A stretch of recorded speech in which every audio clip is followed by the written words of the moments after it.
Puxe uma cadeira e prepare-se para uma história cheia de reviravoltas. A aposentadoria é aquele tão sonhado momento de descanso em que, finalmente, nos despedimos do despertador e começamos a viver os sonhos que sempre ficaram para depois. Mas para nossa protagonista, essa nova fase logo se complica. Ela se depara com uma situação inesperada. O próprio filho tem outra visão sobre o que significa tempo livre e espera que ela se torne uma babá em tempo integral não remunerada. Meu filho decidiu me afastar do meu neto porque eu me recusei a ser sua babá em tempo integral. Depois de muito refletir, tomei uma atitude: cancelei o fundo fiduciário que havia reservado para ele. Sou uma mulher de 60 anos, recém-aposentada há poucos meses, após quase 5 décadas de trabalho árduo. Sou imigrante e cheguei a este país trazendo apenas as roupas no corpo e uma determinação feroz de construir uma vida melhor para mim e meus 2 filhos, Roberto e Laura. Infelizmente, o pai deles faleceu logo após o nascimento deles, o que tornou tudo ainda mais difícil. Eu era uma jovem mãe, em um país estrangeiro, com 2 bebês nos braços. Fiz tudo o que estava ao meu alcance para garantir que eles nunca passassem necessidade. Durante a maior parte de sua infância, trabalhei em 2, e às vezes até 3 empregos ao mesmo tempo, tudo para conseguir sustentar minha família e oferecer a eles uma vida digna. As coisas começaram a melhorar quando conheci meu marido, Paulo, hoje com 72 anos. Ele é o homem mais doce que já conheci. No início, eu tinha dúvidas se estava pronta para um novo relacionamento, especialmente com 2 filhos adolescentes. Mas, quando ele finalmente conheceu Roberto e Laura, vi como eles se deram bem e como aquele vínculo especial começava a se formar entre eles. Namoramos por 1 ano e meio até decidirmos nos casar. A partir daí, minha vida e a dos meus filhos mudaram completamente. Paulo nunca quis ter filhos, mas se dedicou a Roberto e Laura como se fossem dele, oferecendo carinho e cuidado como um verdadeiro pai. Ele se tornou minha luz e meu parceiro em todas as dificuldades, e nem consigo imaginar minha vida sem ele agora. Paulo não era um homem rico, mas tinha um bom emprego e grande habilidade para lidar com finanças. Desde cedo, ele começou a investir para o futuro das crianças, criando um fundo fiduciário para eles e contribuindo junto comigo mês após mês. Esse fundo seria uma segurança para o futuro de Roberto e Laura, algo que nós 2 queríamos garantir a eles. Com o passar dos anos, tanto Paulo quanto eu fomos conquistando uma situação financeira mais estável e conseguimos aumentar as contribuições para o fundo fiduciário dos nossos filhos. Paulo teve a iniciativa de investir o dinheiro do fundo, o que permitiu que ele gerasse um bom rendimento anual. A ideia era que Roberto e Laura não mexessem no principal e pudessem acessar apenas os juros quando completassem 28 anos. E deu tudo certo, o fundo se tornou uma quantia significativa, não suficiente para viver completamente, mas o bastante para garantir um pouco mais de conforto para eles. Senti um orgulho imenso em poder proporcionar isso aos meus filhos. Recentemente, meu filho Roberto com 30 anos e sua esposa, Ana, de 31 anos, tiveram o primeiro filho, um lindo menino. Meu coração transbordou de alegria ao me tornar avó. Amei aquele pequeno desde o primeiro instante, e quando o trouxeram para casa, eu não conseguia deixar de admirá-lo e de passar o máximo de tempo possível ao lado dele. Fiz questão de ajudar Roberto e Ana nos cuidados com o bebê, para que eles pudessem se adaptar melhor a essa nova fase da vida. Roberto e Ana apreciaram imensamente a minha ajuda, e eu estava mais do que feliz em estar presente nesse momento tão especial. No entanto, não demorou para que Roberto e Ana começassem a fazer comentários que me deixaram preocupada. Eles sugeriam que, como eu agora estava aposentada e tinha muito tempo livre, poderia cuidar do bebê durante a semana, enquanto eles trabalhavam. Eu sorria, mas sempre os lembrava de que, por mais que amasse estar com meu neto, eu também tinha planos para esse novo momento da minha vida. Viajar pelo mundo era um sonho que carregava desde menina. Sempre desejei conhecer novas culturas, explorar o desconhecido e ver o que o mundo tinha a oferecer. Com a aposentadoria, finalmente comecei a planejar como transformar esse sonho em realidade. Paulo, um pouco mais velho, nunca se interessou muito por viagens, então eu faria a maior parte dessas aventuras sozinha. E isso não me incomodava, ao contrário, eu estava empolgada com a ideia. Já tinha até um quadro no Pinterest com todos os países que planejava visitar e os lugares que queria ver. Naquela época, meus planos ainda não estavam totalmente definidos, então eu adiei as viagens por um tempo para estar presente no nascimento do meu neto e ter a chance de conhecê-lo melhor. Estava feliz por fazer isso, pois queria estar ao lado da minha família nesse momento especial. Eu aparecia durante a semana para cuidar do meu neto até que Roberto e Ana chegassem do trabalho, mas logo percebi que eles queriam mais. Roberto começou a questionar por que eu precisava ir para casa, já que, segundo ele, eu não tinha nada para fazer. Foi nesse momento que percebi que eles esperavam que eu me tornasse uma babá em tempo integral e sem remuneração. Então, precisei explicar a eles que isso não seria possível. Eu disse que passei anos economizando para poder realizar meus planos de aposentadoria e viagem e que este era o momento em que eu finalmente poderia aproveitar a vida. Reforcei que estava feliz em ajudar com meu neto, mas que eles não deveriam esperar que eu estivesse disponível o tempo todo ou que ficasse sempre por perto. Eles não aceitaram bem minha resposta. Ambos ficaram visivelmente chateados, e Ana começou a se emocionar, dizendo que acreditavam que a família deveria ajudar uns aos outros e que ela não queria deixar o bebê com pessoas desconhecidas. Roberto, então, se uniu a ela, me acusando de egoísmo e afirmando que era meu dever, como avó, ajudar a cuidar do filho deles. As reações deles me pegaram completamente de surpresa e me deixaram profundamente magoada. Senti-me atacada, e foi difícil conter as lágrimas enquanto explicava, mais uma vez, que ficaria feliz em ajudar, mas que não poderia me comprometer a ser a babá deles de graça. Roberto, no entanto, não desistiu. Ele insistiu que eu poderia adiar minhas viagens por alguns anos, até que o bebê estivesse maior. Tentei fazê-lo entender que, na minha idade, eu só tinha mais alguns anos em que ainda seria ativa o suficiente para viver o meu sonho. Expliquei que essa era uma das razões pelas quais Paulo não iria comigo, embora estivesse saudável, a idade já mostrava sinais, e ele não tinha o mesmo vigor de antes. Roberto, no entanto, disse que essa era apenas uma desculpa e que eu estava priorizando viagens ao invés do meu neto. Para tentar resolver, ele sugeriu que eu cuidasse do meu neto por pelo menos 2 anos e, se eu não estivesse mais em condições de viajar depois disso, ele e Ana me acompanhariam. Recusei categoricamente, ressaltando que, ao aceitar essa proposta, ainda seria obrigada a ser babá e, além disso, não conseguiria aproveitar as viagens e atividades que sempre quis, como nadar e fazer trilhas. Após minha recusa, Roberto ficou ainda mais insistente, alegando que eu devia isso a ele, como mãe, para ajudá-lo a criar seu filho agora que estava construindo sua própria família. Suas palavras só aumentaram minha tristeza e frustração. Roberto então me acusou de ser egoísta, dizendo que eu estava priorizando viagens de luxo ao invés de meu próprio neto. Essas palavras me machucaram profundamente. Expliquei que minha decisão não vinha de falta de amor por meu neto. Passei toda a minha vida cuidando da minha família e fazendo sacrifícios para garantir que eles tivessem um futuro estável. Trabalhei até o limite das minhas forças e deixei meus próprios sonhos de lado por quase 50 anos. Agora, com um pouco de liberdade, tudo o que eu queria era viver meu sonho, algo que eu sentia que merecia. Por mais que eu tentasse argumentar, Roberto e Ana pareciam incapazes de entender meu ponto de vista. E o mais difícil era que, na realidade, eles não estavam desesperados.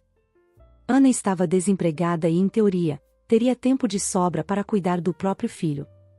Mas, ao invés disso, ela preferia frequentar eventos sociais e festas.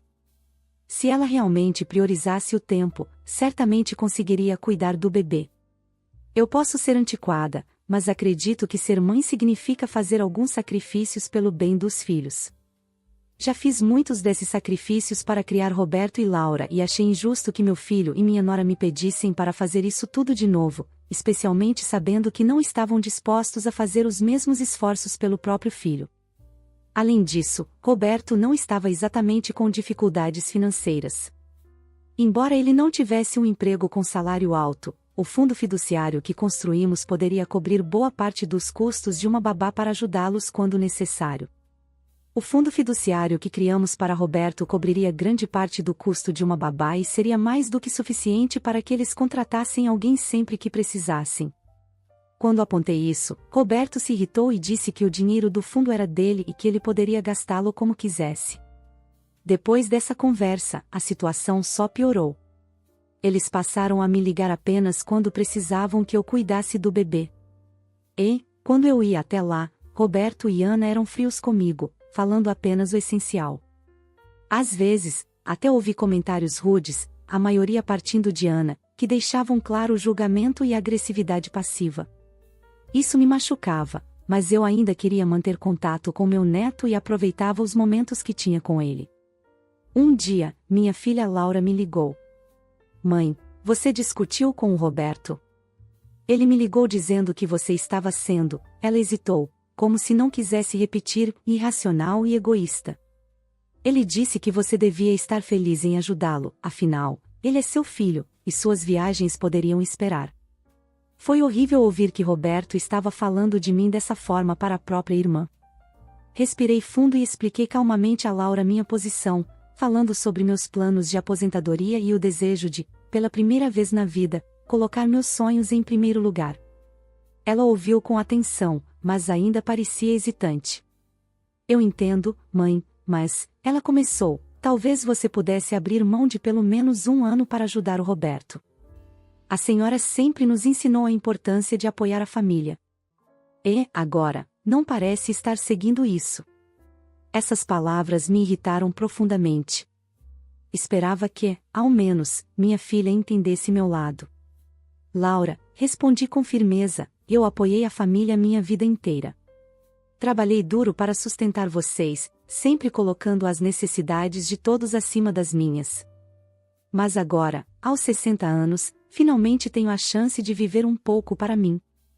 Isso não significa que eu não ame vocês ou que não queira ajudar, mas não vou colocar minha vida em espera de novo. Depois disso, decidi estabelecer limites claros. Falei com Roberto e disse que amava o filho dele e que ficaria feliz em ajudar sempre que precisassem, mas que a responsabilidade de criar meu neto era dele e da esposa. Expliquei que, se precisassem de ajuda constante, poderiam contratar uma babá ou ajustar suas rotinas, como eu mesma fiz durante tantos anos. Roberto não aceitou bem. Ele me olhou com frieza e respondeu: então, se você não quer ajudar a família, talvez nem faça mais parte dela. Senti um nó na garganta, mas permaneci firme enquanto ele continuava. Se não concordar em cuidar do meu filho em tempo integral, você não verá mais seu neto. Meu coração se partiu. Era difícil acreditar que meu próprio filho estava me ameaçando dessa forma. Mas, apesar da dor, mantive minha posição e deixei claro que não me deixaria ser pressionada a abrir mão dos meus sonhos e da minha aposentadoria. Disse a ele que já tinha feito minha parte como mãe e que agora era a vez dele de assumir a responsabilidade como pai. Desde então, não tive mais notícias de Roberto. Ele não me ligou, e eu não os visitei. Paulo está ao meu lado, embora acredite que eu deveria ter cedido, pelo bem da paz familiar. Ele sempre foi mais brando com as crianças, mas eu expliquei que não podia abrir um precedente, aceitando qualquer exigência sempre que Roberto decidisse impor algo. Ele não parecia totalmente convencido, mas deixou que eu resolvesse a situação da maneira que julgasse melhor. Passei esse tempo planejando minha primeira viagem, embora ela não estivesse sendo tão gratificante quanto eu esperava, pois o distanciamento de Roberto ainda me machucava. Ele preferiu romper o contato comigo em vez de respeitar os limites que estabeleci. Em alguns dias, eu partiria para essa aventura, mas percebia o quanto era difícil esperar para viver meu sonho, com esse peso no coração. Tentei ligar para Roberto na esperança de vê-los antes de partir, mas ele não atendeu minhas ligações. Será que realmente eu estava errada por não ter aceitado me mudar para cuidar do meu neto? Quando escrevi minha história no Reddit, recebi muitas opiniões me criticando, por isso gostaria de esclarecer algo. Nunca disse que não ajudaria a cuidar do meu neto. Antes de nosso desentendimento, cuidei dele várias vezes. Como já mencionei, eu amo muito e adoro passar tempo com ele. Meu problema foi com as exigências que seus pais começaram a fazer, sem levar em conta os meus próprios desejos. Foi egoísmo da minha parte? Não acho. Na verdade, esperava mais compreensão do filho que criei com tanto esforço. Também não acho que meu filho me deve algo por eu ter criado um fundo fiduciário para ele. Minha intenção ao mencionar o fundo foi apenas apontar que Paulo e eu fizemos a nossa parte para que ele tivesse segurança financeira quando adulto. Após nosso desentendimento, decidi focar na minha própria felicidade e nos planos que sonhei durante anos. Mas meu coração ainda se parte por não ouvir mais notícias do meu filho ou ver meu neto. Mas eu sabia que não podia ceder ao ultimato de Roberto. Fazer isso significaria abrir mão da liberdade que conquistei com tanto esforço e dar a ele e à esposa a ideia de que poderiam me pressionar sempre que quisessem. Minha primeira viagem foi maravilhosa. Fui para a Itália e vivi o sonho de explorar a história, a arte e a cultura de cidades como Roma e Florença. Nadei no Mediterrâneo e fiz trilhas desafiadoras em paisagens de tirar o fôlego. Esses momentos foram o ponto alto da viagem para mim, uma experiência que talvez eu não tivesse conseguido aproveitar se tivesse esperado mais tempo. Apesar de toda a alegria que a viagem me trouxe, uma parte de mim ainda carregava um sentimento amargo por conta do desentendimento com meu filho. Mesmo assim, ao retornar para casa, senti-me realizada. Percebi que, apesar da situação difícil, havia tomado a decisão certa ao me colocar em primeiro lugar pela primeira vez na vida. Alguns dias após voltar da viagem, decidi conversar com meu filho. Senti que, como a pessoa mais velha, precisava dar o primeiro passo e ser mais madura.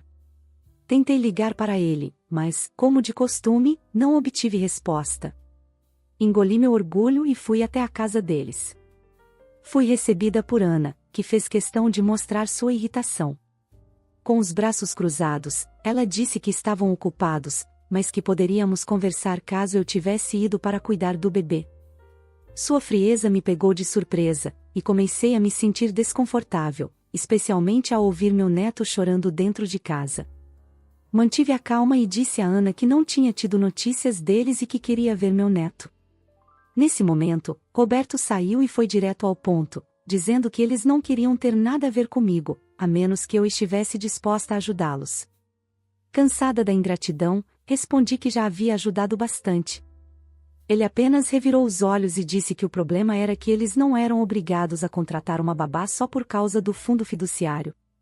Ignorando o comentário, lembrei a ambos que o fundo fiduciário foi criado para dar uma segurança a ele e a Laura, e que isso não era uma obrigação da minha parte. A maioria dos filhos nem sequer tem esse tipo de suporte financeiro dos pais. Ana bufou e respondeu com sarcasmo, dizendo que o fundo fiduciário não era nada de especial, pois eles não poderiam viver apenas com aquele valor. Meu nível de paciência estava se esgotando. A falta de respeito, especialmente de Ana, estava passando dos limites. Eu sabia que não aguentaria muito mais daquela situação. Então, disse a eles que o fundo fiduciário lhes proporcionava uma vida mais confortável e a liberdade de tomar decisões financeiras que talvez não fossem possíveis sem ele, como contratar uma babá para ajudar com o bebê. Foi aí que Roberto perdeu o controle, gritando para que eu me calasse, dizendo que aquele dinheiro era dele e que eu não tinha o direito de dizer como ele deveria usá-lo. Fiquei em silêncio, apenas olhando para os dois. Até aquele momento, sempre havia considerado o fundo fiduciário como algo que pertencia aos meus filhos, mesmo antes de eles terem idade suficiente para acessá-lo. Nunca me importei com aquele dinheiro, pois tinha meu próprio fundo de aposentadoria. Tudo o que eu queria era que meu filho respeitasse meus limites e fosse responsável ao lidar com a questão do cuidado com o próprio filho. Já havia dado mais chances a Roberto do que ele merecia, e ele havia me desrespeitado e gritado comigo. Eu não suportaria mais isso. Então, respirei fundo e disse que, na verdade, o fundo fiduciário era revogável e que eu, como administradora, tinha o poder de encerrá-lo. Ambos congelaram e me olharam em choque. Roberto, de repente, não parecia mais tão confiante quanto estava alguns segundos antes e perguntou o que exatamente isso significava. Expliquei que, como o fundo fiduciário era revogável, eu poderia cancelá-lo a qualquer momento, e que era exatamente isso que eu faria. Roberto e Ana ficaram pálidos, e ele apenas murmurou: "Você não pode fazer isso." Não respondi. Apenas disse que tentei ser generosa, mas eles desrespeitaram minha boa vontade e abusaram da minha gentileza. Se não conseguiam valorizar os sacrifícios que fiz por eles, então não mereciam os benefícios do fundo fiduciário. Virei-me e voltei para o carro sem dizer mais nada. Quando cheguei em casa, vi várias chamadas perdidas deles no celular. Se o fundo era algo sem importância, por que agora estavam tão ansiosos para defendê-lo? Contei a Paulo sobre minha decisão. Embora ele estivesse um pouco incerto, entendeu que precisava ser feito e me apoiou. Logo depois, entrei em contato com o advogado de Paulo, e juntos providenciamos a revogação do fundo fiduciário. Liguei para Roberto para informá-lo da decisão, e ele reagiu exatamente como eu esperava, explodiu em uma série de gritos e acusações. Não quero registrar aqui todas as coisas desagradáveis que ele disse, mas, em resumo, Roberto me acusou de traição. Ele insistiu que ainda tinha o mesmo direito sobre o fundo e que eu deveria estar disposta a deixar tudo de lado para cuidar do filho dele. Disse, ainda, que eu havia roubado a segurança financeira deles. Apenas deixei o telefone cair. Estava cansada de tentar ser a pessoa mais madura nessa situação. Mais tarde, minha filha Laura me ligou para perguntar se eu realmente havia cancelado o fundo fiduciário de Roberto. Ela contou que ele a havia procurado, reclamando que eu tinha ido longe demais dessa vez. Laura, no entanto, concordou comigo e revelou que Ana estava tentando evitar pagar uma babá a qualquer custo. Disse que, após minha recusa, Roberto e Ana começaram a recorrer a ela, exigindo cada vez mais ajuda. Laura é ilustradora freelancer de livros infantis, e embora tenha horários flexíveis, precisa de tempo e concentração para seu trabalho. Ao saber que eu havia cancelado o fundo fiduciário, ela decidiu seguir meu exemplo e disse a Roberto e Ana que também não poderia mais ajudá-los com frequência. Ela, assim como eu, havia sido explorada e estava cansada disso. Laura percebeu que não conseguiria continuar como eles queriam e explicou que precisava focar no trabalho. Roberto reagiu mal, e de imediato, voltou-se contra ela.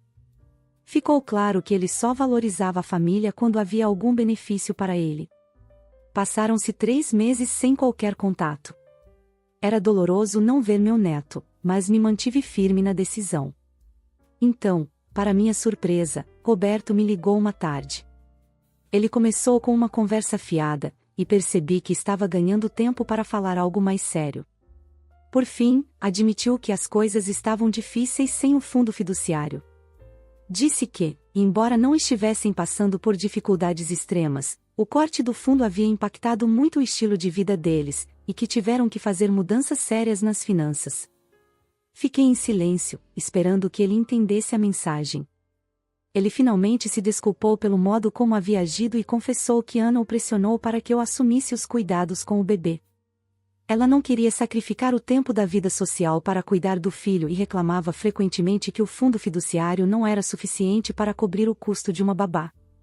Ela estava sentindo muita perda da dispersão, e a falta desse dinheiro parecia ter gerado uma pressão considerável na relação entre eles. Não consigo descrever o alívio que senti ao receber o pedido de desculpas de Roberto. No entanto, isso não mudou o fato de que eu ainda estava magoada e decepcionada com ele. Disse apenas que não iria restaurar o fundo fiduciário. Ele ficou em silêncio por um tempo, e então, perguntou se eu gostaria de ver meu neto. Aproveitei a oportunidade e, no dia seguinte, ele trouxe o pequeno para mim. Sentia-me vitoriosa por finalmente ver meu neto depois de tanto tempo. Roberto percebeu que eu estava de bom humor e, sem perder tempo, tentou a sorte novamente, perguntando sobre a possibilidade de restaurar o fundo. Respondi que ele havia sido horrível comigo e com Laura, e que não daria o dinheiro de volta apenas porque ele tomou uma iniciativa mínima. Agradeci o pedido de desculpas, mas deixei claro que levaria tempo para as feridas cicatrizarem. Ele parecia desapontado, mas concordou. Desde então, se passaram 3 meses. Tenho visitado meu neto e cuidado dele várias vezes, e até agora Roberto e Ana não mencionaram mais a ideia de eu me mudar para cuidar do bebê em tempo integral. Pelo que observei, Ana assumiu suas responsabilidades como mãe, algo que aqueceu meu coração ao ver. Ana tem saído muito menos e passa mais tempo em casa com o filho. A mudança no comportamento dela sinceramente aqueceu meu coração. Alguns dias atrás, enquanto eu estava me despedindo após cuidar do meu neto, Roberto veio até mim. Com um tom quase de súplica, pediu para que eu reconsiderasse minha posição sobre o fundo fiduciário. Disse que, apesar de estarem conseguindo se virar, a falta do fundo tinha sido um desafio, e admitiu que ambos estavam arrependidos pela maneira como me trataram. Ele afirmou que haviam aprendido a lição. Respondi apenas que pensaria no assunto. Ainda não tomei uma decisão. Sinceramente, acho que eles realmente entenderam a lição, mas me pergunto se devo facilitar as coisas tão rapidamente. O dinheiro do fundo ainda está intocado, como já mencionei, pois não preciso dele. Estou pensando em restabelecer o fundo com a condição de que ele possa ser revogado, caso Roberto repita o comportamento de desrespeito. Gostaria da opinião de vocês. Acham que devo restabelecer o fundo com a condição de que ele possa ser revogado, caso Roberto repita o seu comportamento desrespeitoso? Provavelmente é o que vou fazer. Mas quero esperar mais algum tempo antes de tomar essa atitude. É bom saber que seu filho finalmente deu esse passo e que há uma mudança positiva no comportamento dele. A sua decisão de não restaurar o fundo fiduciário imediatamente demonstra que você está priorizando o respeito e os limites, algo essencial para qualquer relação saudável. No fim das contas, o importante é encontrar um equilíbrio entre o amor pelo seu neto e o respeito pelas suas próprias necessidades. Mas e vocês? O que acharam da história de hoje? Obrigado por acompanhar mais uma história aqui no Recanto das Histórias. Não se esqueça de curtir, se inscrever e ativar o sininho para não perder nossos próximos vídeos. Até a próxima!